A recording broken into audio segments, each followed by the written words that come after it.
श्री गुरो श्रीयुत पद कमलम श्री गुरुन् वैष्णवांश्च श्री रूपं साग्रजातं सहगण रघुनाथान्वितं तं सजीवं साद्वैतं सावधूतं परिजनसहितं कृष्ण चैतन्य देवं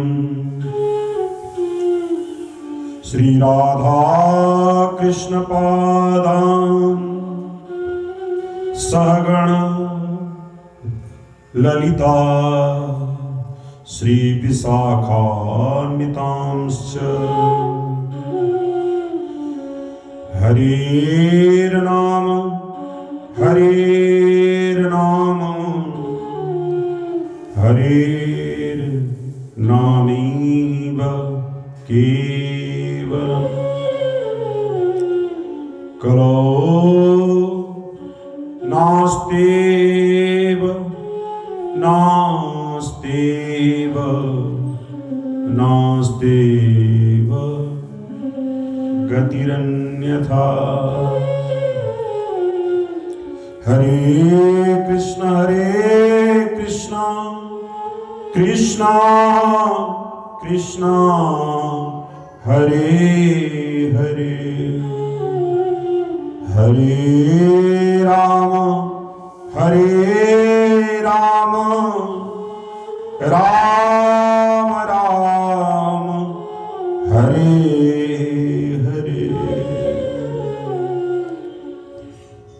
परम मंगलमय कल्याण कल्पतरु आनंद चित्घन सद्विग्रह मत सर्वस्व श्री श्याम सुंदर प्रभु की असीम अनुकंपा से हम सभी गौर जयंती के पावन अवसर पर त्रिदिवसीय सत्संग क्रम में प्रातःकालीन बेला में चैतन्य चरितामृत में वर्णित दिव्य सनातन शिक्षा प्रसंग को चिंतन कर रहे हैं। उसी क्रम में जीव के स्वरूप की चर्चा हो रही थी कि जीव तत्व है क्या। प्यारे भगवत प्रेमियों,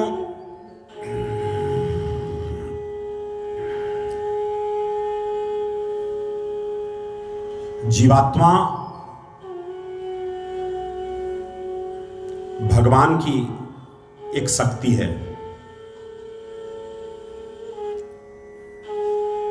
गीता, विष्णु पुराण इत्यादि ग्रंथों में वर्णित है। महाराज,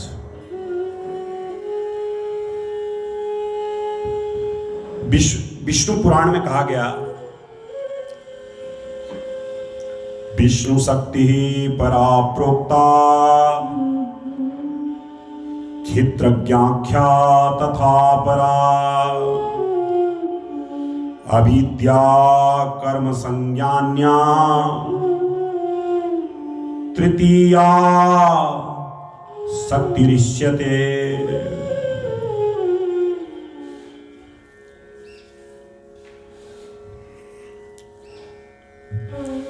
भगवान विष्णु की एक शक्ति है पराशक्ति, और एक शक्ति है क्षेत्रज्ञा शक्ति, और तीसरी शक्ति है अविद्या शक्ति।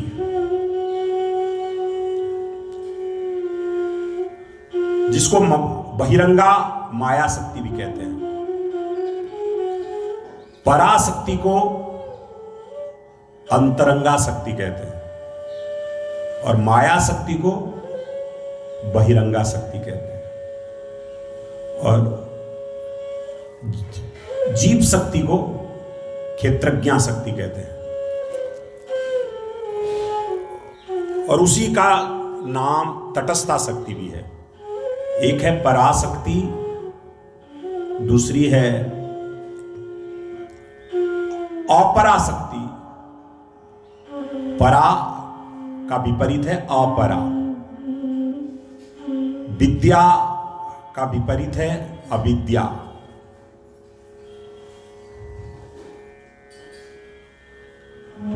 चित्त का विपरीत है जड़। तो चित्त शक्ति का विपरीत है जड़ शक्ति।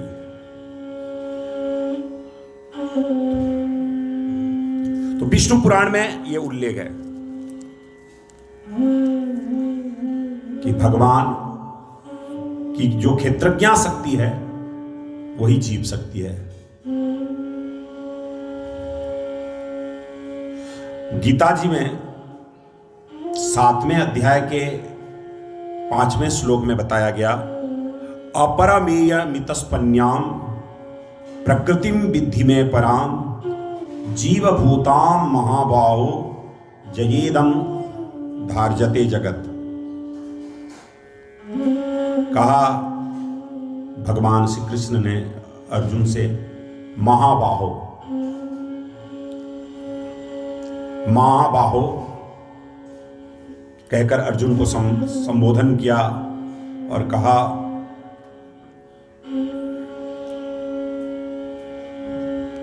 पराशक्ति के अतिरिक्त जो अपराशक्ति है, जो निकृष्टा है, वो प्रकृति है। परा उत्कृष्टा को कहते हैं और अपरा निकृष्टा को कहते हैं। चित्त शक्ति और जड़ शक्ति ये समझ में आई। तो इन दोनों से अतिरिक्त एक शक्ति है जीव शक्ति, और उस शक्ति को तुम परा जानो, अर्थात वो चैतन्य है, वो जड़ नहीं है। उत्कृष्टा प्रकृति, उत्कृष्टा शक्ति मेरा अंश रूप है।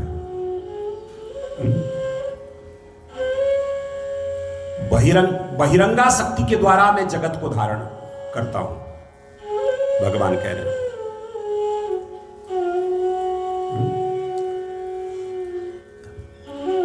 बहिरंगा शक्ति के द्वारा जगत उत्पन्न होता है,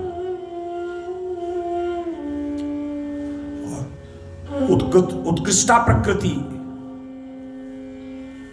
जीव शक्ति,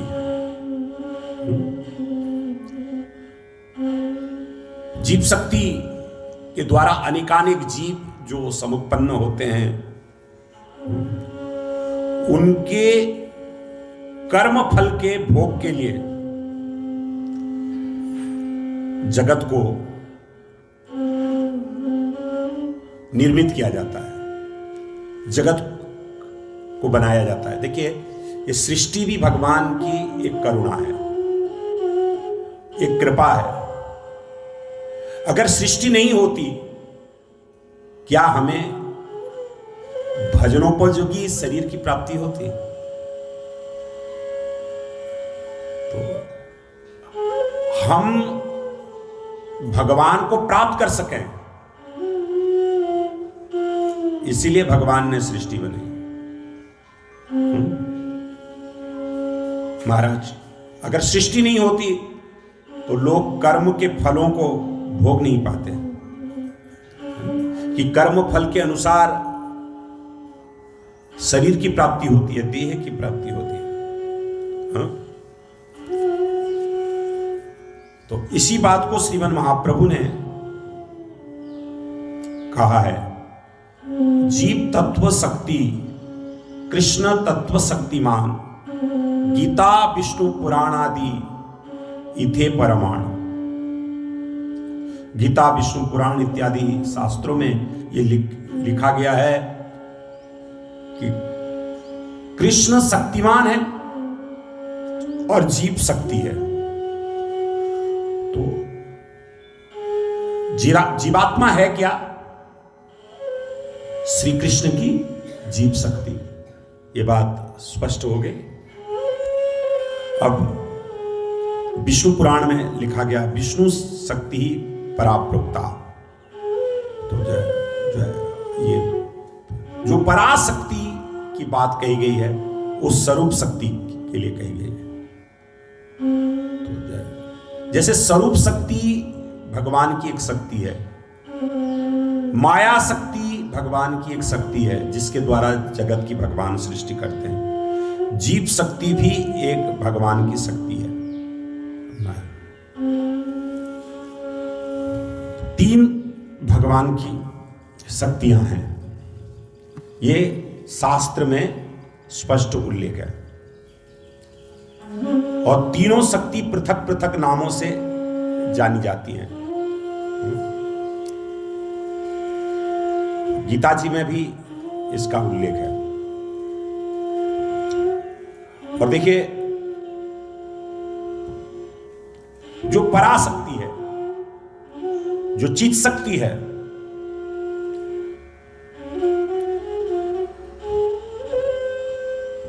उसके तीन रूप हैं, लादिनी, संधिनी और संबित। लादिनी संधिनी संबित त्वय्येका सर्वसंस्थितो, लाद तापकरी मिश्रा त्वयि नो गुणवर्जिते। आपकी स्वरूपभूता लादिनी, संधिनी, संबित, ये तीन प्रकार की शक्तियां सर्वाधिष्ठान आप में अवस्थित हैं। भगवान में ही सब कुछ अधिष्ठित है। इसलिए भगवान का एक नाम है सर्व संस्थिति। सब कुछ भगवान में विद्यमान है। अंडांतरस्त परमाणु चयांतरस्तम गोविंद मादि पुरुषम तमं भजामि। भगवान की एक एक रोमावली में असंख्य ब्रह्मांड विद्यमान। तो संपूर्ण जगत भगवान में ही स्थित है। तो जो अपरा शक्ति है, निकृष्टा शक्ति है, माया शक्ति है, वो त्रिगुणात्मिका है। सत्व, रज और तम, ये तीनों गुण उसमें विद्यमान है। अब देखिए, लादकारी सत्वगुण होता है, मन की प्रसन्नता प्रदान करने वाला सत्वगुण होता है।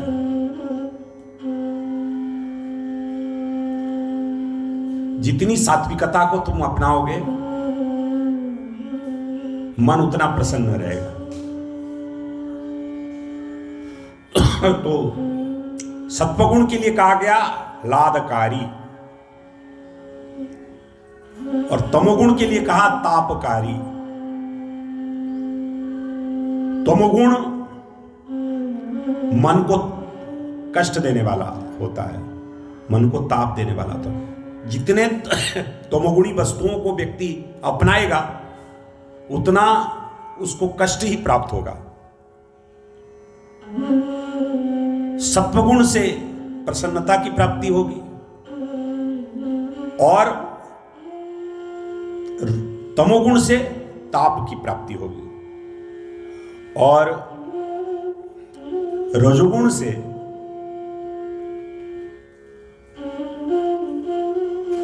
सांसारिक सुख की भी प्राप्ति होती है और दुख की भी प्राप्ति होती है। इसलिए रजोगुण के लिए कहा गया मिश्रा महाराज, विषयजन्य राजसी। अब देखिए, चटपटा भोजन क्या, राजसिक भोजन क्या, जीव को सुख मिलता है, लेकिन उसका जो परिणाम होता है कष्टकारी होता है। तो मिश्रा है रजोगुण। लेकिन तमोगुण से केवल क्लेश ही प्राप्त होता है। आप किसी के ऊपर क्रोध करें, किसी के प्रति द्वेष भाव रखें, हिंसा करें तो कष्ट ही मिलता है। और ठीक और सात्विकता जीवन में आए तो सुख ही सुख की प्राप्ति होती है। तो श्रीधर स्वामी पाद ने कहा है कि सर्व संस्थितो सर्वस्य सम्यक स्थितिर्जस्मात् तस्मिन् सर्वाधिष्ठान भूते त्वय्येव न तु जीवेषु। वो जो पराशक्ति है, ह्लादिनी, संदिनी और संबित, इसको थोड़ा समझ लीजिए। ह्लादिनी आह्लादकरी, संधिनी सत्ता प्रदायिनी और संबित विद्याशक्ति ही। मुख्या अव्यभिचारिणी स्वरूप भूतेति यावत। तो भगवान में ही स्वरूप शक्ति विद्यमान है। किसी जीव में स्वरूप शक्ति विद्यमान हो नहीं सकती महाराज। किसी जीव में स्वरूप शक्ति विद्यमान नहीं हो सकती। तो संबित शक्ति सत्ता प्रदायिनी है और संधिनी शक्ति ज्ञान प्रदायक है। इस भगवान को ज्ञान स्वरूप कहा गया है ना। और ह्लादिनी शक्ति आनंद रूप है। तो अब देखिए, स्वरूप शक्ति में माया शक्ति नहीं है। धामना स्वेन सदा निरस्त कोहकम सत्यम परम धीमे। जहां स्वरूप शक्ति विद्यमान है वहां माया शक्ति का प्रभाव नहीं है। जैसे जहां सूर्य का प्रकाश है वहां अंधकार का प्रवेश नहीं है। अब देखिए, तो भगवान की जो जीव शक्ति है वो स्वरूप शक्ति भी नहीं है और माया शक्ति भी नहीं है। तो दोनों से पृथक है। अब देखिए, जीव भी दो प्रकार के होते हैं। एक नित्य मुक्त होते हैं, अनादि काल से वे मुक्त हैं और अनंत काल तक मुक्त ही रहेंगे। और एक प्रकार के जीव होते हैं बद्ध जीव। देखिए, मुक्त जीव को माया स्पर्श नहीं कर सकती है महाराजा। वो वे भगवान के पार्षद हैं, भगवान के परिकर हैं और वे सदैव स्वरूप शक्ति के कृपा पात्र रहते हैं। तो अनादि काल से जो जीव बहिर्मुख है महाराज, उन्हें माया पकड़ती है। और जब जीव में स्वरूप शक्ति होए तो माया पकड़ नहीं सकती है। माया, देखिए जहां स्वरूप शक्ति है वहां माया का प्रभाव ही नहीं है। बहुत सरल भाषा में कह रहा हूं, थोड़ा समझने का प्रयास कीजिएगा इसको। कि जहां स्वरूप शक्ति का प्रभाव है वहां माया का प्रभाव नहीं है। देखिए अब इसीलिए स्वरूप शक्ति की वृत्ति है भक्ति। जो भगवान की भक्ति करते हैं, जिनको भगवत प्रेम की प्राप्ति हो जाती है, उनके ऊपर माया का प्रभाव नहीं रहता है। तो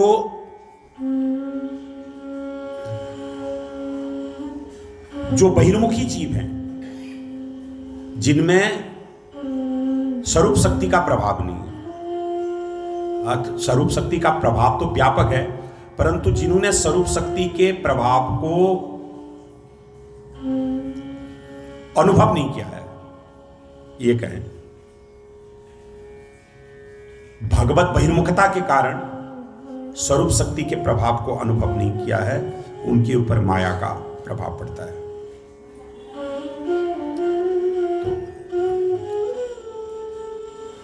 तो जीव शक्ति चित रूपा है, चैतन्य है, और माया शक्ति जड़ रूपा है। माया शक्ति से जो जगत सृष्ट होता है वो जड़ है। देखिए स्वरूप शक्ति से जीव शक्ति अलग है, और माया शक्ति से भी जीव शक्ति अलग है। अब स्वरूप शक्ति और जीव शक्ति में जो भेद है उसको आप लोग समझें, क्योंकि स्वरूप शक्ति का धर्म अलग है, जीव शक्ति का धर्म अलग है। देखिए स्वरूप शक्ति भी चैतन्य है, जीव शक्ति भी चैतन्य है। अब दोनों के स्वरूपगत जो धर्म है वे अलग अलग है। जैसे अग्नि में दायिका शक्ति विद्यमान रहती है,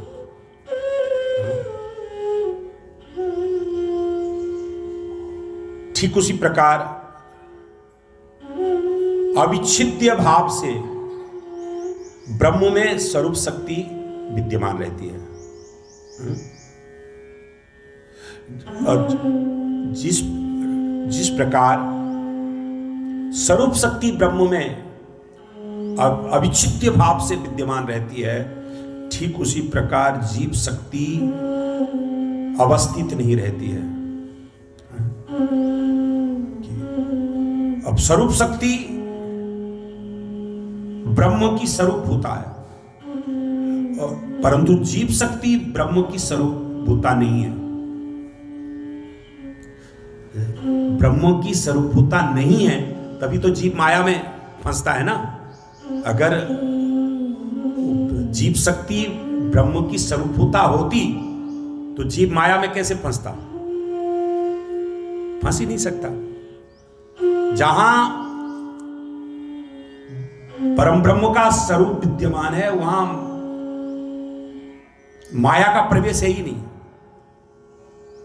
जैसे प्रकाश में अंधकार का प्रवेश नहीं है। देखिए स्वरूप शक्ति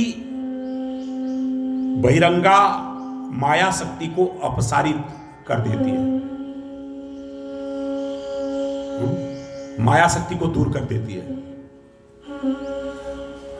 परंतु जीव शक्ति अपने प्रभाव से माया को अपसारित नहीं कर पाती है।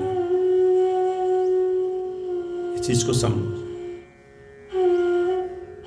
स्वरूप शक्ति माया शक्ति को दूर कर दे, परंतु जीव में इतनी कैपेसिटी नहीं होती है कि अपनी ताकत से, अपने प्रयास से माया को जीत ले, माया को दूर कर दे।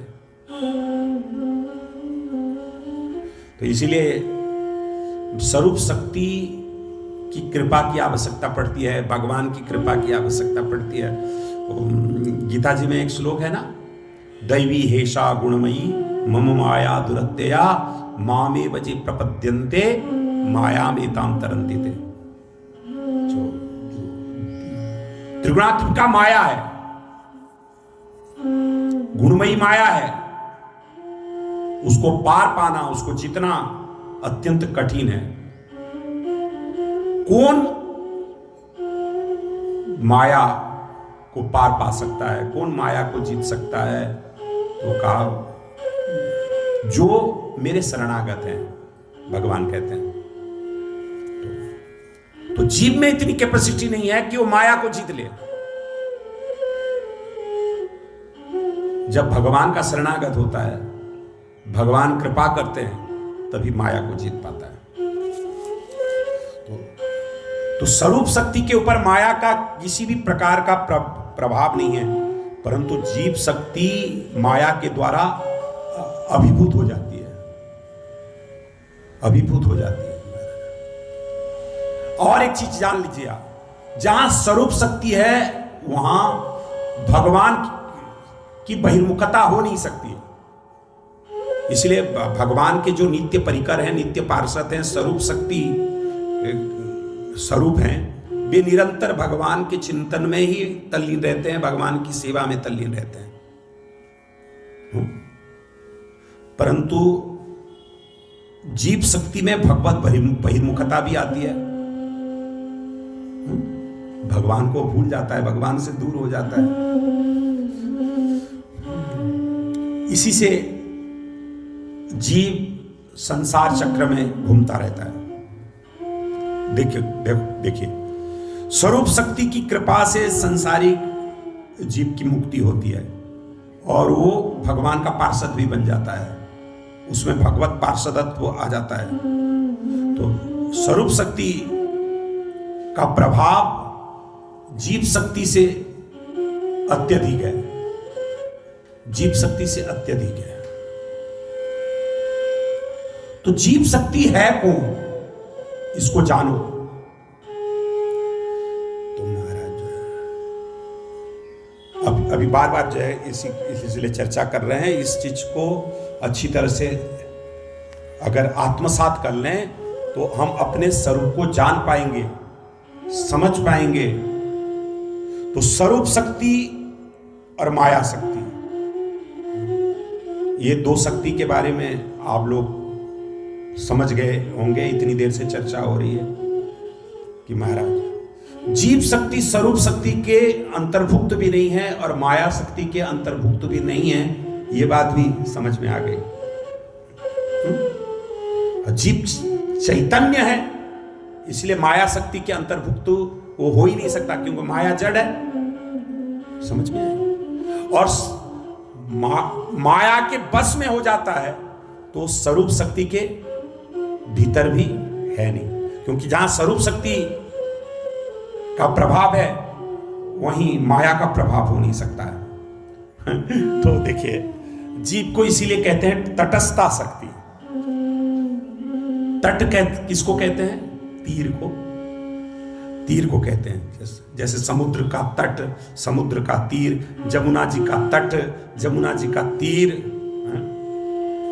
देखो जो तट है वो समुद्र से पृथक भी है और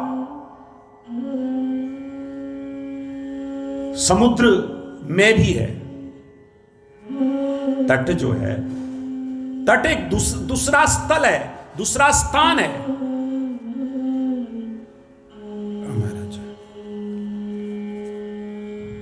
अब इसलिए तटस्थ समुद्र में भी विराजमान नहीं है और भूमि पर भी विराजमान नहीं है। तो तटस्थ शक्ति जीव है। जब तटस्थम तु चिद्रूपम स्व संविद्यात विनिर्गतम रंजितम गुणरागेण सजीव इति कथ्यते। ये परमात्म संदर्भ में श्री जीव गोस्वामी पाद ने ये प्रमाण दिया है। जीव तटस्थ शक्ति है, तटस्थ शक्ति है। अब संदर्भ इत्यादि ग्रंथों में इसकी लंबी व्याख्या है।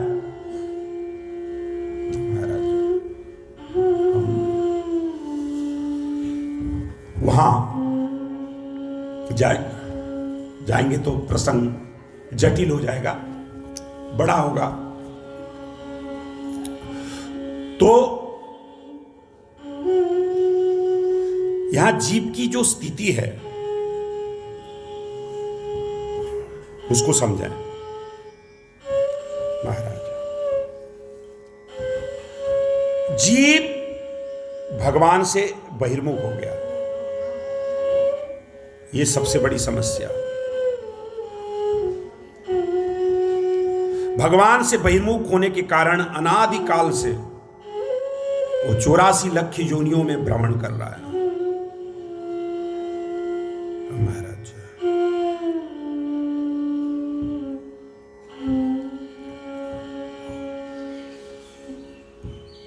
और 84 लाख महाराज जो है स्थूल शरीर है, कहते हैं ना 84 लाख योनियां हैं। वो 84 लाख स्थूल शरीरों में भ्रमण कर रहा है महाराज।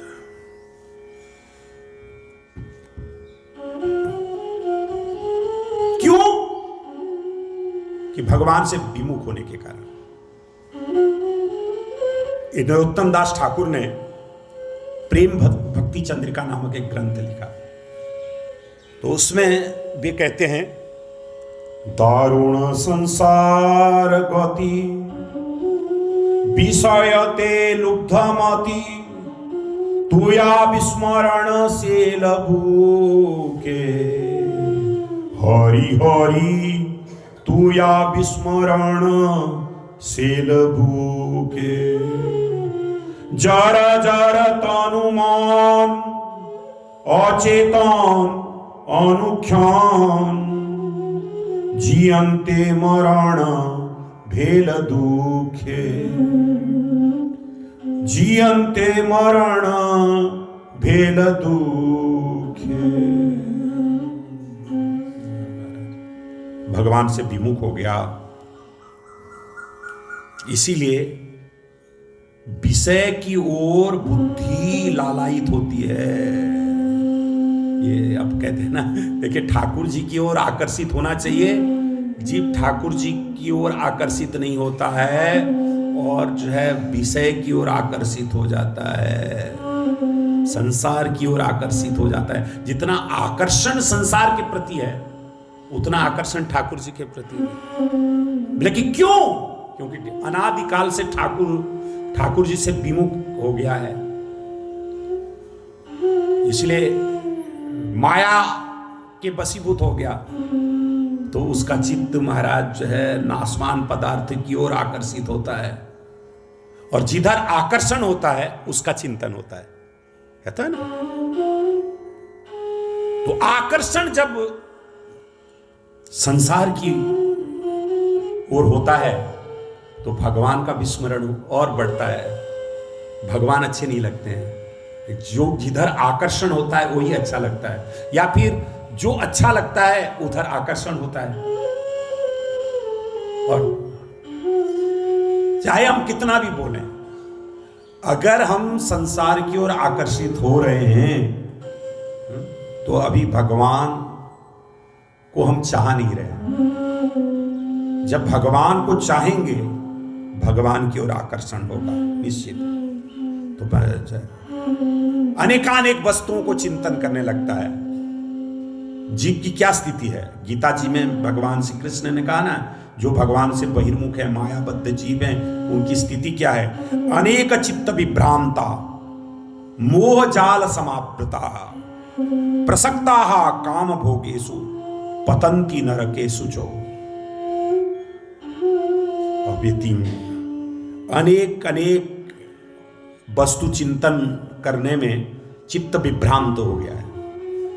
आप लोग सवेरे जब जगते हो तभी से लेकर के जब तक सोते हो तब तक देखना चित्त क्या क्या चिंतन कर रहा है, क्या क्या सोच रहा है, और उसी में जीव विभ्रांत हो जाता है, विभ्रांत हो जाता है, मोह जाल में फंसा हुआ होता है। मोह जाल समावृता महाराज जो है जब जाल में फंस जाता है व्यक्ति निकल नहीं पाता है। मोह जाल में जब गिरता है वहां से निकल नहीं पाता है कि भगवान का भजन कर पाऊं। जैसे वो हिरण को पकड़ने के लिए जाल डाल देते हैं, उसमें फंसता है, तो महाराज मोह जाल में जीव फंस जाता है। कितना मोह होता है, देखिए तो संसार के प्रति कितना मोह होता है। उसी में ही पड़े रहते हैं, उसी में ही जकड़े रहते हैं, भगवत स्मृति से, भगवत भजन से दूर रहते हैं महाराज। और प्रसक्ता काम भोगेशु, महाराज भोग में आसक्त रहते हैं। ये जो इंद्रियों के विषय है, भोग है ना, उसी में इतने आसक्त हो जाते हैं। नेत्र चाहते हैं कि सुंदर रूप देखूं, अब महाराज उसमें आसक्त हो गए रूप में। कान चाहता है सुमधुर शब्द सुनूं, और महाराज उसी में आसक्त हो जाते हैं, उसी में डूब जाते हैं। देखिए जो है ये जीव हैं, तो एक एक विषय के प्रति उनकी आसक्ति होती है तो पकड़े जाते हैं, और उनका पतन होता है, अधोगति होती है। जल में कोई मछली को महाराज पकड़ नहीं पाए, मछली में इतनी फुर्ती होती, मछली फंसती कैसे है महाराज? जो बांसी में लगा देते हैं मांस का टुकड़ा, कुछ भोजन का टुकड़ा, और उसको खाने के लिए आती है, उसमें फंस जाती है। जीवक है, जीव के विषय में आसक्त होने के कारण वो फंस जाती है। हिरण कैसे फंसता है? इतनी फुर्ती है उसमें कि महाराज वो दौड़ता हुआ कहीं भी भाग जाए, उसके साथ कौन रनिंग कंपटीशन करे बताओ। लेकिन वो फंसता कैसे है, पकड़ा कैसे जाता है कि महाराज जब संगीत सुनता है, और महाराज जो शब्द के विषय भोग में इतना आसक्त होता है कि वो खड़ा हो जाता है, वो पकड़ा जाता है।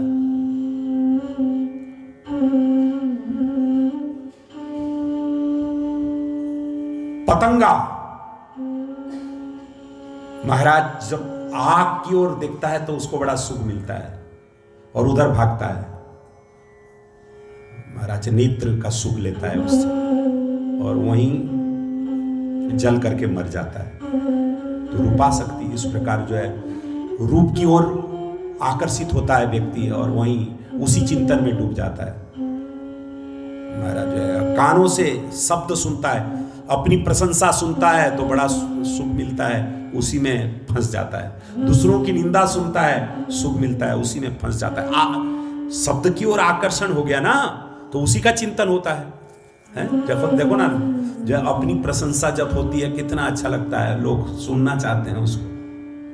लेकिन जो विज्ञ पुरुष होते हैं, जब अब उनकी प्रशंसा होती है, उनको ऐसा लगता है जैसे किसी ने गर्हित कार्य कर लिया है, तो वो लज्जित होता है। महाराज कोई अगर सत्पुरुष है, उससे गर्हित कार्य हो जाए तो महाराज उसको शर्म लगती है, महाराज किसी को शकल नहीं दिखाना चाहता है। ठीक उसी प्रकार महाराज जो है, जो विज्ञ पुरुष होता है, साधक होता है, उसकी कोई प्रशंसा करे तो उसको ऐसा लगता है। श्रीमद् भागवत में लिखा गया। लेकिन वो कान उधर चला जाता है, अपनी प्रशंसा, दूसरों की निंदा, उधर आकर्षण होता है, तो फिर चिंतन होता है उसका।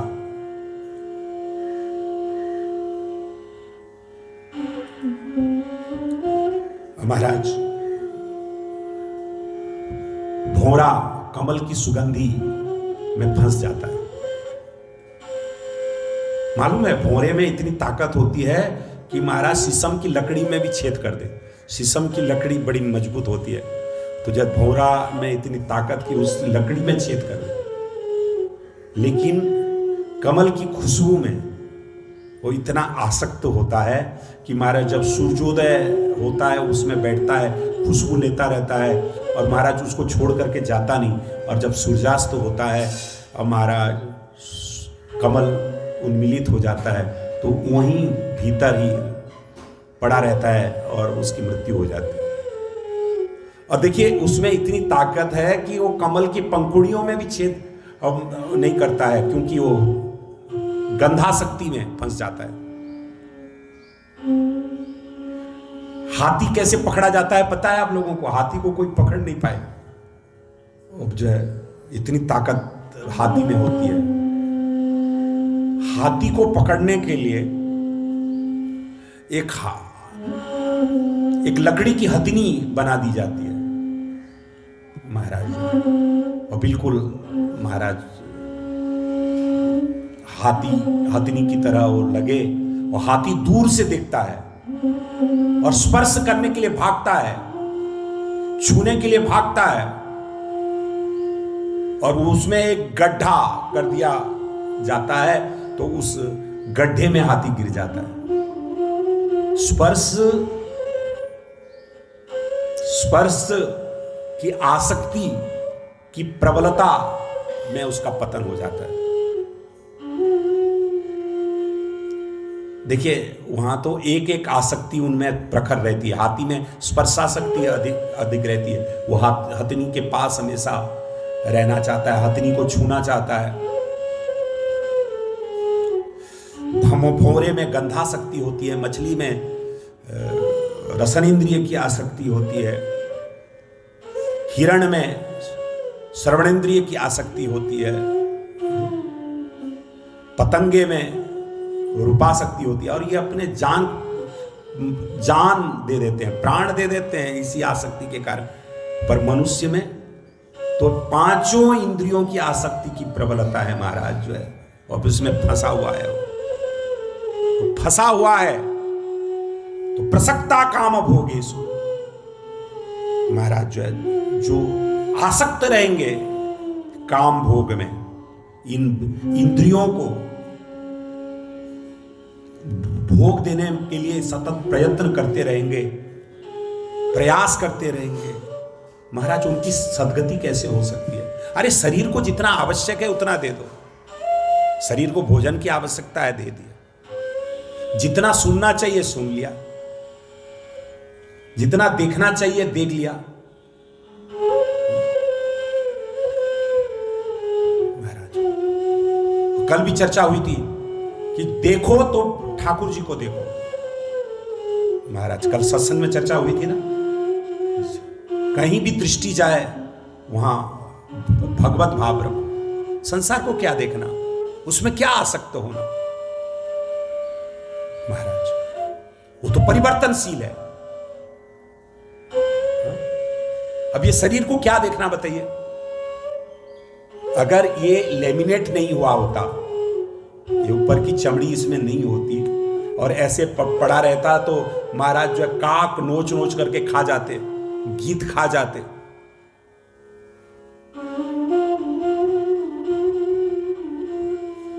और भीतर है क्या?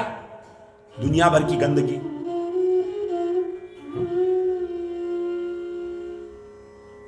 मलमूत्र कीड़े। लेकिन वो लेमिनेट के कारण व्यक्ति रूपासक्ति में फंसता है, उधर आकर्षित होता है। तो जितना इंद्रियों को आवश्यक है महाराज जो है जीवन की रक्षा के लिए, दिनचर्या के लिए, वो धर्म पूर्वक महाराज जो है इंद्रियों के द्वारा विषय सेवन किया जाए, वो भी निरासक्त होकर के, आसक्ति रख करके नहीं। आसक्ति रख करके करेंगे तो दुर्गति होगी। तो महाराज वो जीव बहिर्मुख जब होता है ये स्थिति होती है। अब ऐसी स्थिति हो जाए कि कृष्ण की और आकर्षण हो जाए, महाराज नेत्रों से हम कृष्ण के दर्शन करना चाहें, कानों से कृष्ण की कथा सुनना चाहें, जो आकर्षण संसार के प्रति है वो आकर्षण कृष्ण की ओर होए ना। नासिका से कृष्ण के सुगंध को आग्रहण करना चाहें। भक्तों ने ऐसा ही किया, हर इंद्रिय से भगवान की भक्ति की। जिन जिन इंद्रियों से महाराज जो है संसारिक भोग में जीव आकर्षित होता है, उन इंद्रियों से भगवान की भक्ति करने से जीव का परम कल्याण होता है। जीव ये चीज नहीं समझ पाता। और देखिए अब किन भोगों को हमने कितनी बार भोगा है। तो कल वही तो रात्रि के समय चर्चा हो रही थी, चबाए हुए को चिबा रहे हैं, और चबाए हुए को चबा रहे हैं। अब लोगों को पता है जो कुत्ता होता है ना, वो जो है वो हड्डी से मांस निकल भी जाता है, लेकिन वो हड्डी को चूसता रहता है, हड्डी को चूसता रहता है, और उसकी जीभ छिल जाती है, उससे उसके मुंह में घाव हो जाती है, फिर भी वो नहीं छोड़ता। तो वही हाल जो है बहिर्मुखी जीव की है। भोगे हुए भोगों को बार बार भोगना चाहता है, और उसका परिणाम वही होता है जैसे कुत्ते के मुंह में घाव हो जाती है।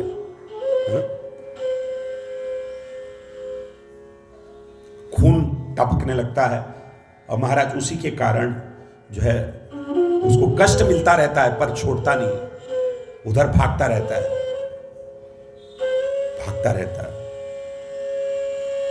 तो वृत्ति भगवान की ओर हो जाए। और इससे छुटकारा कैसे मिलेगी मां? जब ठाकुर जी की कृपा होगी। कृपा के बिना कभी छुटकारा नहीं मिलेगा। श्रीमद् भागवत के द्वितीय स्कंद के 7वें अध्याय के 41वें श्लोक में महाराज ब्रह्मा जी ने कहा है ये बात। ये ब्रह्मा जी की स्तुति बड़ा अद्भुत श्लोक है। चेसाम सैव भगवान दयदेत अनंतः सर्वात्मनाश्रितपदो यदि निर्व्यलीकम ते दुस्तराम अतितरन्ति च देवमायाम नैषां ममामति धी स्वस्त्रिगाल भक्खे। ब्रह्मा जी ने नारद जी से कहा, बेटा नारद, अनंत भगवान जिनके ऊपर दया करते हैं, वे ही निष्कपट भाव से हर प्रकार से उनके शरणागत हो पाते हैं। भगवान की सबसे बड़ी कृपा क्या है प्रशांत जी? सबसे बड़ी कृपा भगवान की यही है कि हम भगवान के शरणागत हो गए। ये सब अगर भगवान की शरणागति जीवन में नहीं आई तो कुछ भी मिल जाए, भगवान की कृपा नहीं।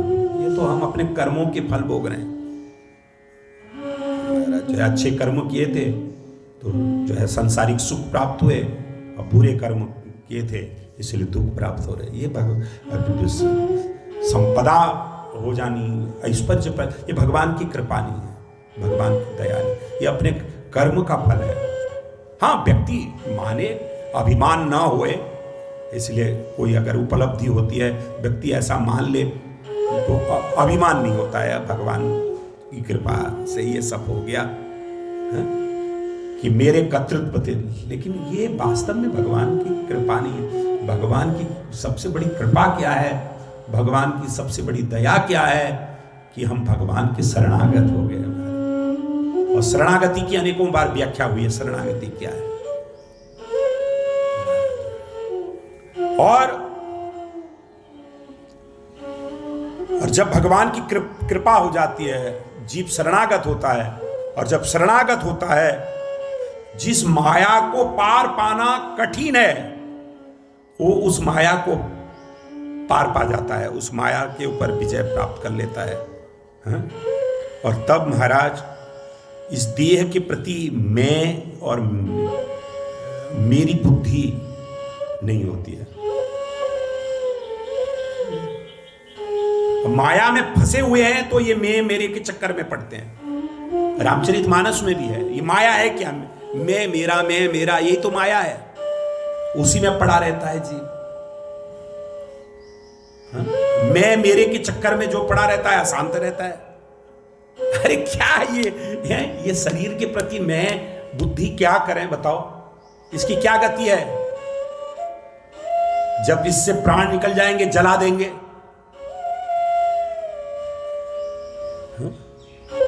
और अगर जलाया नहीं, ऐसे पड़ा रहा तो कीड़े खा जाएंगे। स्वश्रृगाल भक्के महाराज, ऐसे पड़ा रहा तो कुत्ते खा जाएंगे, गीद खा जाएंगे, सियार खा जाएंगे। पंचभूत में मिलेगा ये। इसको लेके क्या अभिमान करना, क्या अभिमान करना? और जब ये नहीं है तो इसके साथ संबंध रखने वाले हमारे कैसे हो सकते हैं भाई? उनको लेकर के क्या अभिमान करना? किस चीज का अभिमान? और जो अभिमान करते हैं महाराज, ब्रह्मा जी कहते हैं वे कभी भी संसार सागर को पार नहीं कर सकते, माया को जीत नहीं सकते। अनिश्चात्मा बध्यते भोक्तृभावाद ज्ञात्वा देवम मुच्यते सर्वपाशैहि, उपनिषद कहता है। जीव का स्वरूप चिदानंदमय है, किंतु वो अपने स्वरूप को भूल गया है महाराज। अनीस हो गया है, वो पराधीन हो गया है। जीव अपने स्वरूप को भूलने के कारण पराधीन हो गया है और जड़ रस में सुख ढूंढता है। सोचता है कि ये भोगूंगा तो मुझे सुख मिल जाएगा, भोग की इच्छा रखता है। पर होना ये चाहिए जीव में कि अपने स्वरूप में स्थिति, जीवेर स्वरूप है नित्य कृष्णदास। जीव में जीव कृष्ण दासत्व के अभिमान करे। देह में आत्मबुद्धि हो गई है, शरीर को आत्मा मान लिया है।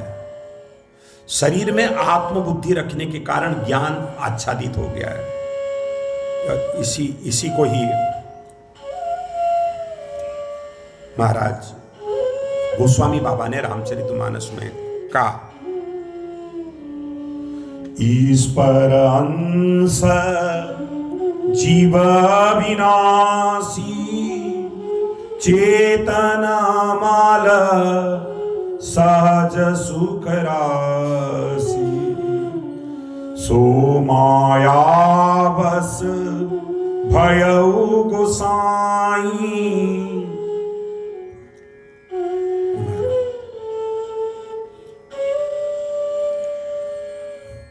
ईश्वर का अंश है जी, चित रूप है, पर माया के बस हो गया है, माया में फंस गया है, भ्रमित हो गया है। मरकट की नाई, मरकट और कीर, यहां दो दृष्टांत दिए। आप लोगों को पता है ये बंदर कैसे पकड़ में आता है? वृंदावन में बहुत बंदर हैं, बड़े उद्यमी, बड़े चंचल। ये पकड़े कैसे जाते हैं पता है? बंदरों को कोई पकड़ पाएगा महाराज? इस छत से उस छत कूदेंगे महाराज, इस पेड़ से उस पेड़ को कूदेंगे, कोई आदमी पकड़ लेगा? पकड़ने के लिए जाए, ऊपर चढ़े तो उधर से उधर चढ़ जाएंगे, कूद जाएंगे। तो पर बंदर पकड़ में कैसे आते हैं? एक मटकी बनाई जाती है महाराज, उसमें चने डाल दिए जाते हैं और बंदर करता क्या है,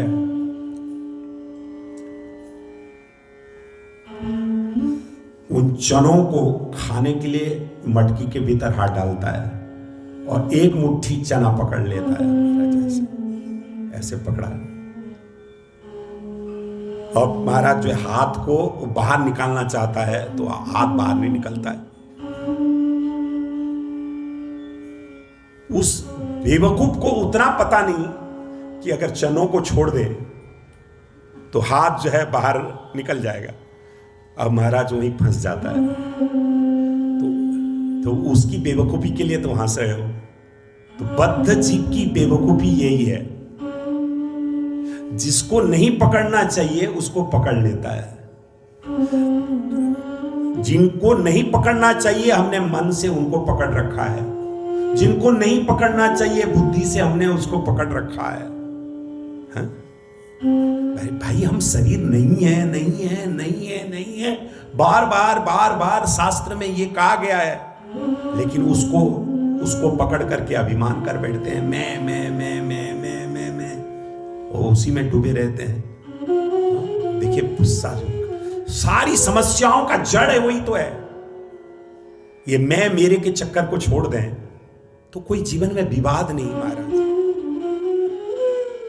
घर घर में अशांति उसी के कारण है, मैं मेरे के चक्कर में। हर प्रकार की समस्या महाराज उसी के कारण है। और गीता में भगवान श्री कृष्ण बार बार उपदेश देते हैं, पर लोग समझ नहीं पाते उस चीज को। जड़ चेतन ही ग्रंथि पड़ गई, यद्यपि मृषा छूटत कठिनाई। महाराज जब भी ये झूठा है, लेकिन जो है बड़ा कठिन है छोड़ना। अब सत्संग सुन रहे हैं, बातें अच्छी लग रही है, लेकिन वो प्रैक्टिकल लाइफ में आए बड़ा कठिन है। और आएगा कब?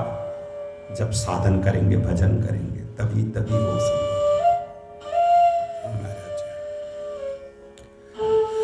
प्यारे भगवत प्रेमियों,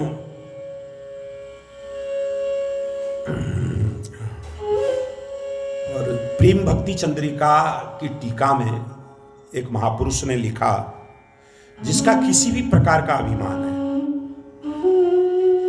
विद्या का अभिमान है, धन का अभिमान है, घर का अभिमान है, कुल का अभिमान है, या फिर किसी भी वस्तु पे आसक्ति है, देह पे आसक्ति है, स्त्री पे आसक्ति है, पुत्र पे आसक्ति है, और ये त्रिगुणात्मक देवी देवताओं की उपासना करके लौकिक फल की आकांक्षा करता है। बोले कि कल जो है कोई मैया आई थी, बोल रही थी हम जो है पूर्णमासी जी की पूजा करेंगे, उसका प्रसाद भेजेंगे और वो सब। तो मैंने कहा कि तुम कामना से देवी देवताओं की पूजा करते हो, भगवत प्राप्ति के उद्देश्य से नहीं।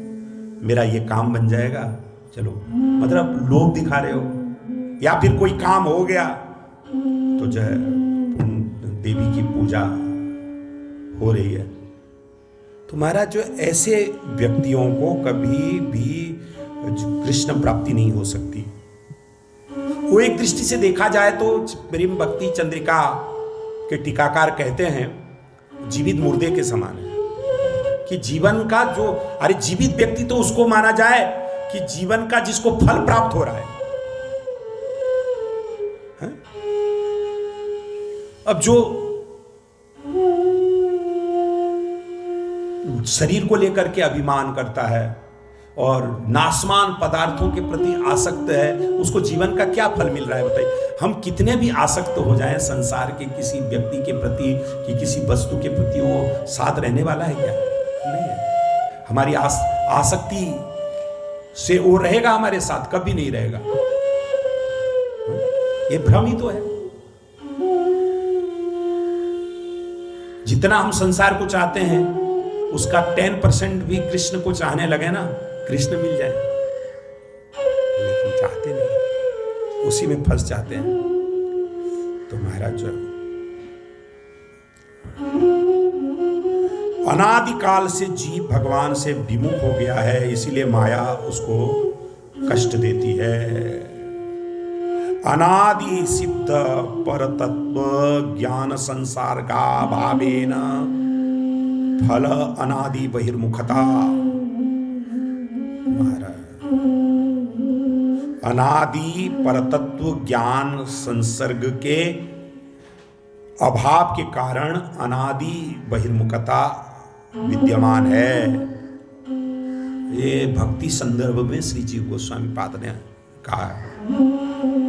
और उसका एक उन्होंने प्रमाण भी दिया। नवयोगेश्वर संवाद श्रीमद् भागवत में 11वें स्कंद में है ना, 11वें स्कंद के दूसरे अध्याय के 35वें श्लोक, भयम द्वितीया विनिवेशत स्यात् ईसात अपेतस्य विपर्ययो स्मृति तन्मायया बुधा भजितम भक्तैकयेशम गुरुदेवतात्मा। महाराज कृष्ण को भूल गया है जी, इसीलिए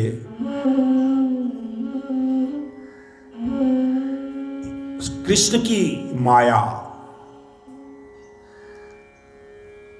के कारण अस्मृति हो गई है, अपने स्वरूप का ज्ञान नहीं है। देखिए, ईश्वर को भूल गया है जीव, इसलिए उसको दंड मिलता है। दंड ये मिलता है, वो अपने आप को जो है पहचानता ही नहीं। लेकिन व्यक्ति अपने आप को भूल जाए तो उसकी क्या दशा होगी। जैसे देखिए, एक जो है शेर का बच्चा था और महाराज जो सियारों के बीच फंस गया, तो सियारों की जैसी ध्वनि करने लगा, सियारों की जैसी उसकी चाल ढाल हो गई।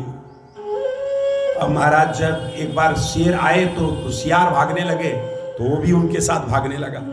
तो जो है एक शेर ने सोचा, ये तो हमारी जाति का लगता है, ये कहाँ भाग रहा है। और महाराज उसके पीछे पीछे भागा और महाराज उसको खींचा और तालाब में उसकी शकल दिखाई। तो बोले कि, और उस शेर ने गर्जना की, तो महाराज उसने भी गर्जना की। तो वो समझ गया, अरे मैं तो इनके जैसा ही हूं, मैं डर के कहां भागूंगा। तो इस पर बहिर्मुखता के कारण माया ने जो दंड दिया है, स्वरूप की विस्मृति हो गई है। तो ये संत महापुरुष जो है ना, जो स्वरूप में स्थित हैं, वे आकर के जीव को बोध कराते हैं कि तुम ठाकुर जी के हो, तुम कृष्ण के हो, तुम कृष्ण के हो, देखो अपने को पहचानो, तुम कहां फंसे हुए हो, अपने को पहचानो। तो भाई प्यारे भगवत, उसी को श्रीमन महाप्रभु ने कहा सनातन गोस्वामी के लिए, कृष्ण भूली से जीव अनादि बहिर्मुख, अतए माया तारे दे संसार दू,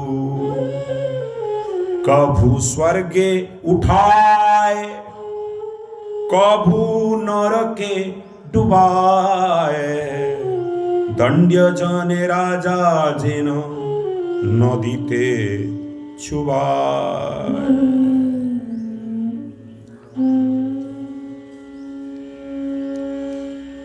महाराज जो है दंड मिलता है, जैसे राजा दंड देता है अपराधी को। अब जीव भगवान से बहिर्मुख है तो महाराज जो है माया उसे सांसारिक दुख देती है, कभी वो स्वर्ग में जाता है तो कभी नरक में जाता है। प्यारी भगवत प्रेम, कभी पाप में फंस जाता है जी, तो कभी पुण्य में फंस जाता है। तो पाप करता है तो कष्ट मिलता है भाई, और पुण्य करता है तो ये विषय वो ये जो सांसारिक सुख वगैरह भी मिल रहा है पुण्यों के कारण। नहीं तो संसार में सबको ही आते हैं, किसी के पास बहुत सुख सुविधाएं हैं, किसी के पास कुछ भी नहीं है। तो जिसके पास सुख सुविधाएं हैं, पूर्व जन्म में कुछ अच्छा कर्म किया होगा, वो पुण्य का फल भोग रहा है। जैसे महाराज जो है आजकल जो है होटलों में जो लोग जाते हैं तो पहले से पर्ची कट जाती है कि क्या क्या जो है खाना है, क्या क्या लेना है, पहले पेमेंट करो, पहले पेमेंट करो और फिर जा करके खाओ। तो जितनी की पर्ची होती है, जो जो लिखाई होती है महाराज जो है, वही सारी चीजें मिलती है ना। तो जो जो पुण्य व्यक्ति किया हुआ होता है वही भोग उसको मिल जाता है, वो कर्म का फल है। इसीलिए कोई अगर महाराज सुख समृद्धि में है, कोई हम देखते हैं तो कभी उससे ईर्षा न करें, यही सोचें इसने अच्छे कर्म किए थे पूर्व जन्म में, इसीलिए इसे ये सारी चीजें प्राप्त हैं, अच्छी बात है। अब अगर हम कष्ट पा रहे हैं, हमारे दुख पा रहे हैं, तो सोचे ये हमारे कर्मों का फल, हमने जो है जो जैसे कर्म किए थे उसका फल हमें प्राप्त हो रहा है। और फिर प्यारे भगवत प्रेमियों, देखिए संसार में भी जो जीव आते हैं ना, वो जैसे स्वर्ग में जैसे पुण्य जो किए थे वो जब समाप्त होते हैं फिर इस मर्त्य लोक में आते हैं, और पाप समाप्त होते हैं तो फिर मर्त्य लोक में आते हैं। नरक से भी यही आना है और स्वर्ग से भी यही आना है। फिर जैसा कर्म करोगे फिर फल भोगोगे, ये क्रम चलता रहेगा। और 84 लाख योनियों में भ्रमण हो रहा है। अच्छा देखिए, स्वर्ग से जो लोग आए हैं पूर्व जन्म में पुण्यात्मा थे, कैसे पता चले? उनमें 4 लक्षण दिखते हैं। ये 4 लक्षण जरूर रहेंगे उनमें। दानशीलता, महाराज दानशीलता, दूसरों की सहयोग करने की, दूसरों को सहयोग करने की वृत्ति, महाराज देने की वृत्ति रहेगी। ये जान लेना, ऐसे लोग स्वर्ग से आए हैं। कि मधुर वाक्य होता है उनका, मधुर वाणी होती है, जो स्वर्ग से आए हुए होते हैं। ऐसी वाणी बोलते हैं कि दूसरे प्रसन्न हुए, खुश हुए। उनमें स्वाभाविक देवताओं की अर्चना की प्रवृत्ति रहती है, ब्राह्मणों के प्रति सम्मान की वृत्ति रहती है, संतों के प्रति सम्मान की वृत्ति रहती है। अगर वे स्वर्ग से आए, ये लक्षण दिखते हैं। और वे पूज्य पुरुषों की सेवा करेंगे, ब्राह्मणों की, संतों की सेवा करेंगे, ये वृत्ति रहती है। ये शास्त्र में लिखा गया, स्वर्गस्थितानां यह जीव लोके चत्वारि चिन्हानि वसंति देहे, दान प्रसंगो मधुरा च वाणी देवार्चनम ब्राह्मण तर्पणम च। महाराज वे ये वैदिक रीति के अनुसार चलेंगे, शास्त्र रीति के अनुसार चलेंगे। जो शास्त्र में बताया तर्पण इत्यादि कार्य वो सब करते हैं। जान लेना, ऐसे लोग जो है स्वर्ग से आए हैं, पुण्यात्मा जीव हैं। पूर्व जन्म में भी पुण्यात्मा थे। और ठीक उल्टा जो है, कैसे जानोगे कि क्या ये पापी व्यक्ति थे या फिर नरक से आए हैं, ये भी जान लो। तो आप अपने देखिए, आप ये सत्संग तो एक दर्पण है, हम अपने आप को पहचान सकते हैं, हम स्वर्ग से आए थे कि नरक से आए थे, हैं? पहचान सकते हैं। तो महाराज जो है कहा, अत्यंत रोषः कटुका च वाणी। महाराज जो है अत्यंत क्रोध करने वाले, कुछ लोग होते हैं महाराज भयंकर क्रोध करते हैं, बात बात में क्रोध करते हैं महाराज। तो जान लेना ये नरक से आए हुए हैं। और आपको भी अत्यंत क्रोध आता हो तो जान लेना नरक से। देखिए 3 प्रकार के क्रोध होते हैं।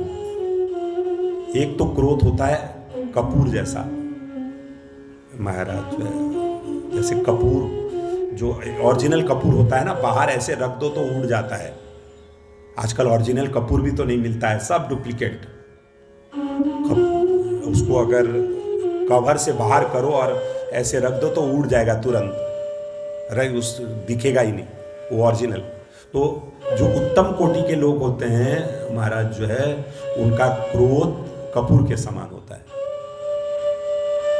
जो मध्यम कोटि के लोग होते हैं उनका क्रोध पानी की लकीर के समान होता है। पानी की लकीर जो है कर दो तो महाराज जो पानी उधर बहता है और चला जाता है, थोड़ी देर रहता है फिर चला जाता है।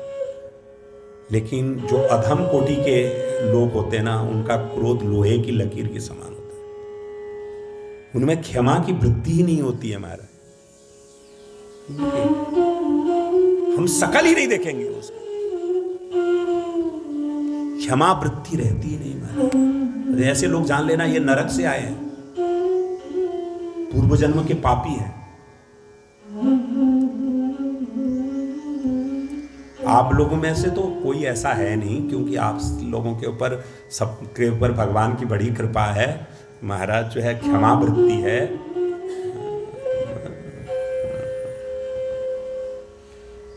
और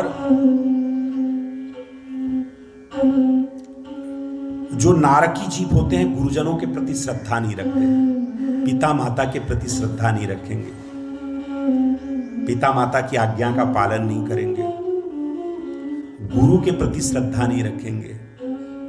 बल्कि कितने नारकी लोग देखें, घर घर नारकी हैं। वृद्ध पिता माता की सेवा नहीं करते, वृद्ध पिता माता की बात नहीं मानते, उनकी उपेक्षा करते हैं। जान लेना ये पूर्व जन्म के पापी हैं, नरक से आए हुए हैं। और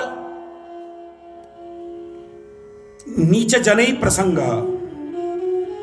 उच्चई अरति नीच जनईर प्रसंग। नीच जनों का संग करें, उनको नीचों का संग अच्छा लगेगा। जो दुर्जन लोग होते हैं, पापी लोग होते हैं, ऐसे लोगों का संग अच्छा लगेगा।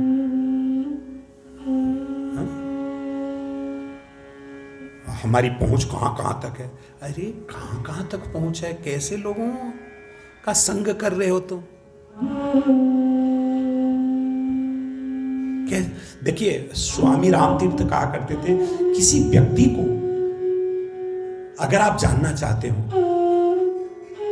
तो उसका संग कैसा है उससे जान सकते हो।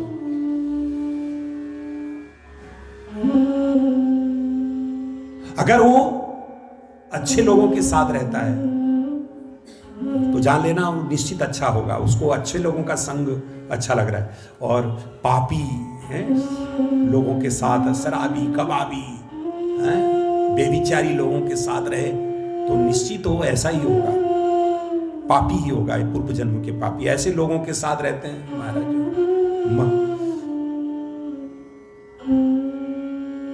कैसे रह सकता है आदमी अगर पुण्यात्मा है तो? कुसंग उसको भाएगा ही नहीं भाएगा महाराज। और सत्कार्य की ओर नारकी जीवों की प्रवृत्ति नहीं होती है, प्रवृत्ति ही नहीं होती है महाराज। और वे सज्जनों के निंदुक होते हैं महाराज। व्यर्थ में ही लोग निंदा करते हैं महाराज। उत्तम पुरुषों की निंदा करने से तेज नष्ट होता है। और जो पापी लोग होते हैं, नारकी जीव होते हैं, वे हमेशा निंदा में रहते हैं। तो जो है इस प्रकार 84 लख योनियों में जीव भ्रमण कर रहा है। तो प्यारे भगवत प्रेमियों, 84 लख योनि भ्रमण करते करते कभी उसको मनुष्य शरीर मिलता है। 80 चतुर्श्चैव लख्यांस्तान जीव जातिषु भ्रमद भी पुरुषैः प्राप्तम मानुषम विबुधेषितम तदप्य फलताम जातम तेषाम आत्माभिमानिनाम बराकानाम अनाश्रित्य गोविंद चरणद्वयम्। अब प्यारे भगवत प्रेमियों, जो गोविंद के चरणारविंद का आश्रय नहीं करते हैं महाराज, मनुष्य शरीर भी उनका निष्फल चला जाता है।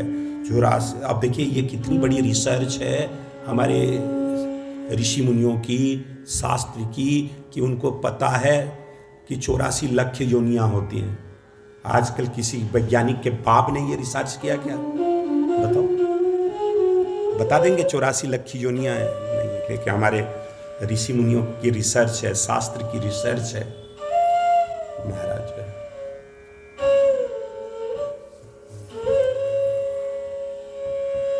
प्यारे भगवत प्रेमियों, अब देखिए एक चीज जान लें कि विष्णु पुराण में और गरुड़ पुराण में ये भी वर्णन है महाराज कितने प्रकार के कौन कौन से जीव होते हैं। ये 84 लाख योनियों में 84 लाख योनियों में चतुर्लक्षाणी मानुषा महाराज 4 लाख टाइप के मनुष्य होते हैं।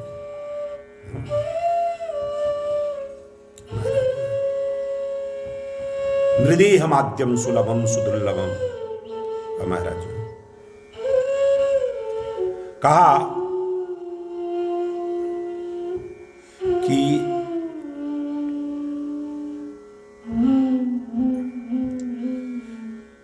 20 लाख स्थावर सब जानो। 20 लाख स्थावर जोनियां होती हैं, ये पेड़ पौधे इत्यादि। 9 लाख जलचर मानो। 9 लाख जो है जलचर जीव होते हैं। 11 लाख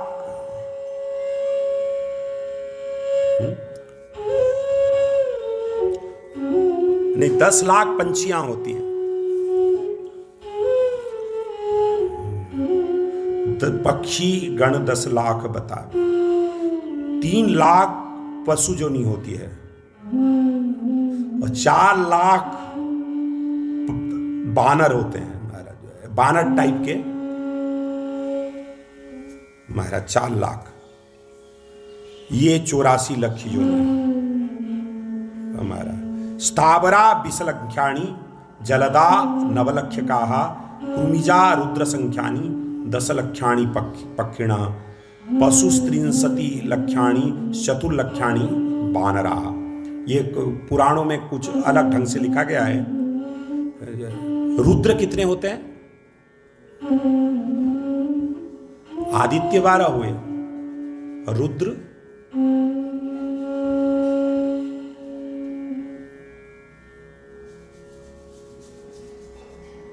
कितने रुद्र होते हैं पंडित जी? 11। ये सनातनियों को हो क्या गया है, ये सब जानना चाहिए। आदित्य 12, रुद्र 11 रुद्र। एक रुद्र का अवतार हनुमान जी को माना जाता है।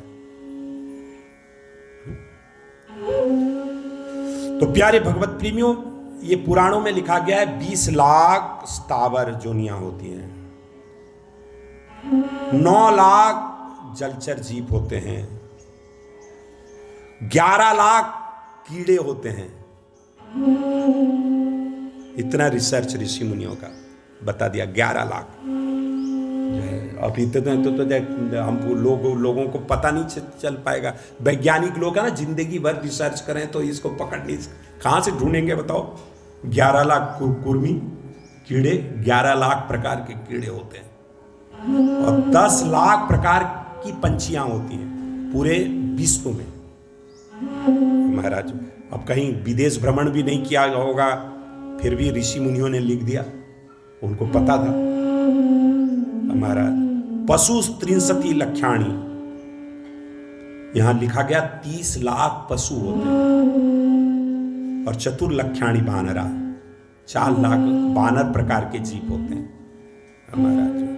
अलग अलग मत में अलग अलग प्रकार के ये है। तो प्यारे भगवत प्रेमियों, ये जितने भी जीव हैं 83 लाख 99,999 जितने भी हैं, उन सब जोनियों में जाता है जीव, फिर मनुष्य शरीर की प्राप्ति होती है।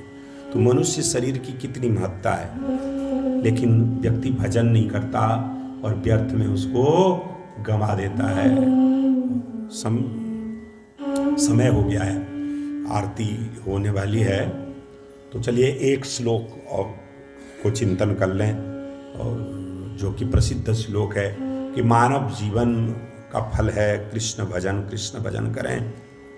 आहार निद्रा भयमैथुनम च आहार निद्रा भयमैथुनानि सामान्यमेतत् पशुभिर्नराणां धर्मस्तु तेषां कथितो विशेषो धर्मेण हीना पशु भी समान। आहार, निद्रा, भय और मैथुन, ये चारों पशु और मनुष्य ये दोनों के समान है। तो धर्महीन मनुष्य पशु के समान है। महाराज ये चार चीजें मनुष्य और पशु के समान है, ये पहले कहा गया है। उस समय कुछ लोग नियम कानून भी मानते थे, ये पहले की बात है। अभी तो इन चारों में मनुष्य पशु पक्षियों से भी बदतर है। आहार, कोई भी पशु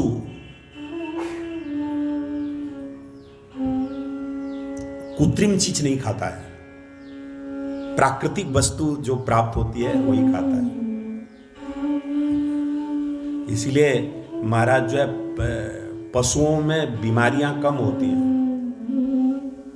आजकल तो पशु डॉक्टर भी हो गए। किसी पशु डॉक्टर से पूछिएगा किसी पशु की डायबिटीज होती है क्या? पशु डायबिटिक नहीं होता है। ब्लड टेस्ट कर ले, किसी पशु का कोलेस्ट्रॉल नहीं बढ़ता है, किसी पशु का थायराइड नहीं बढ़ता है, क्योंकि नेचुरल चीजें खाता है। अब मनुष्य बिगाड़ करके खाता है, इसलिए तबीयत खराब होती है।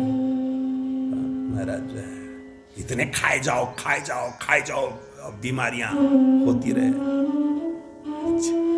महाराज भोजन की लोग ऐसे दौड़ते हैं, भागते हैं कि महाराज ऐसे पता देखने से लगता है कि 10 दिन के भूखे हों। जीने के लिए खाना है, न कि खाने के लिए जीना। इतना खा लो कि आलस आए भजन करते समय, सत्संग के समय झपकी आए। आहार, निद्रा, जितना शरीर को आवश्यक है उतनी निद्रा दें। 5 घंटे की नींद काफी है। और आजकल तो बेडरूम महाराज हमेशा तैयार, बिस्तर हमेशा पहले कहीं से घूम करके आए आराम से लेट। पहले लोग कितने मतलब बुद्धिमान थे। सवेरे उठने के उपरांत महाराज बेड को उठा करके रख देते कि जो है दिन भर कोई सो ही नहीं पाएगा। लेकिन आजकल तो हमेशा तैयार रहती है महाराज, बेड सीट तैयार हमेशा, कहीं से घूम के आओ। और तो मजे की बात, बेड में खाना, सारा काम तो बेड में करते हैं महाराज। कितने कदाचारी उसी में बेड में थाली लग करके भोजन करें।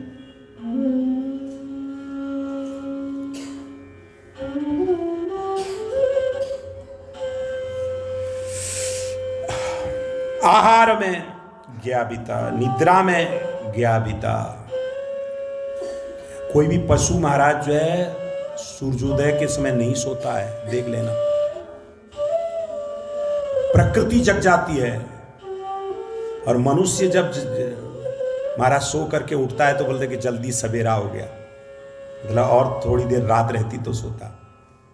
अरे ब्रह्म मुहूर्त के समय उठो, भजन के लिए समय नहीं है। 3 बजे उठ जाओ, 3 साढ़े 3 बजे पहले नाम संख्या पूरी करो। अगर स्नान भी नहीं कर पाते हो तो महाराज हाथ पैर धो लो। नाम में कोई दोष नहीं, मंत्र स्नान के उपरांत होना चाहिए। नाम तो कभी भी ले सकते हो। महाराज चल ब्रह्म मुहूर्त के समय उठ करके अपना भजन चालू करो।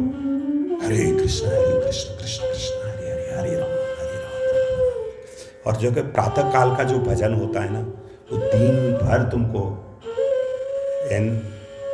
एनर्जी देता है, दिन भर अच्छा लगता है। और एक चीज आपको बता दूं कि जो लोग सूर्योदय से पहले जगते हैं दिन भर एक्टिव रहते हैं, आलस नहीं आता है उनको, कितना भी श्रम कर ले। और जो व्यक्ति सूर्योदय के समय सोता है महाराज पूरे दिन उसको आलस आता है, इसलिए ब्राह्म मुहूर्त के समय जग जाना चाहिए। और फिर इसमें पशु पक्षियों से भी गया बिता हो गया मनुष्य निद्रा में। भय, मनुष्य जितना डरता है पशु पक्षी उतने डरते हैं क्या बताओ? वे तो जंगल में घूमते हैं बेचारे, मनुष्य कितना डरता है। रात को महाराज बिल्कुल लॉक करके सोता है, चाहे कोई आ नहीं जाए, इतना डर है। और तो और छिपकली देख ले तो, कॉकरोच देख ले तो डर जाए। अब महाराज भय में ही लोग जी रहे हैं जिंदगी भर। बेटा पढ़ेगा नहीं तो क्या होगा, भय। बेटी की शादी नहीं हुई तो क्या होगा, भय। अरे जो जब होना है होगा, क्या भय में जीना। ये सब प्रारब्ध का कर्म है। कर्म, प्रयास करो, प्रयत्न करो, डरना नहीं है, किसी से भी नहीं डरना, निर्भय होकर के जियो। ये विश्वास रखो मेरे प्रभु मेरी रक्षा करेंगे, मेरे प्रभु मेरा निश्चित कल्याण करेंगे, ये भावना रखो। और मैथुन स्त्री प्रसंग जो है, इसमें भी मनुष्य आज के डेट में पशु पक्षियों से गया बिता हो गया। महाराज पशु पक्षियों के लिए एक समय निर्धारित है, एक साल में एक उसी समय अपनी पत्नी के पास जाते हैं, पत्नी नहीं अपनी स्त्री के पास जाते हैं, स्त्री प्रसंग करते हैं। पर मनुष्य के लिए इसकी कोई सीमा नहीं। और प्राचीन काल में लोग ये सब मानते थे। ये जो शास्त्रीय प्रक्रिया है महाराज, जो है वेद में वर्णन है, ये भी एक यज्ञ है।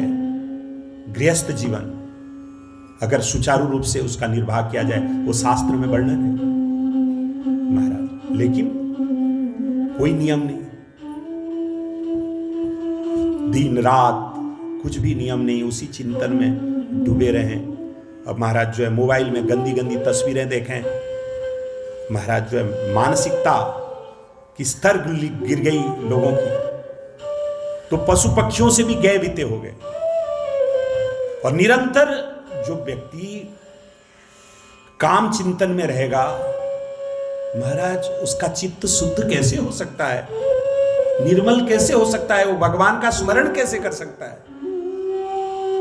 तो ये बहिर्मुखता आती है जीवन में और भगवत स्मरण नहीं हो पाता। तो प्यारे भगवत प्रेमियों, वही श्रीमन महाप्रभु सनातन गोस्वामी को कह रहे हैं, कृष्ण भूली सही जीव अनादि बहिर्मुख, अतः माया तारे दे संसार दुख, कभू स्वर्गे उठाए कभू नरके डुबाए, दंड्य जने राजा जेनो नदी ते चुबाए, साधु शास्त्र कृपाय यदि कृष्णोन्मुख है, सही जीव निस्तारे माया ताहारे छाड़ाए। जब साधु और शास्त्र की कृपा होती है, कल चर्चा हुई थी, तब कृष्ण की ओर उन्मुख होता है जीव, तभी उसका कल्याण होता है। बोले वृंदावन बिहारी लाल की। तो अभ्यख्य सनातन शिक्षा के पूरा प्रसंग तो हो नहीं पाया, इसके लिए कम से कम 1-2 महीना चाहिए।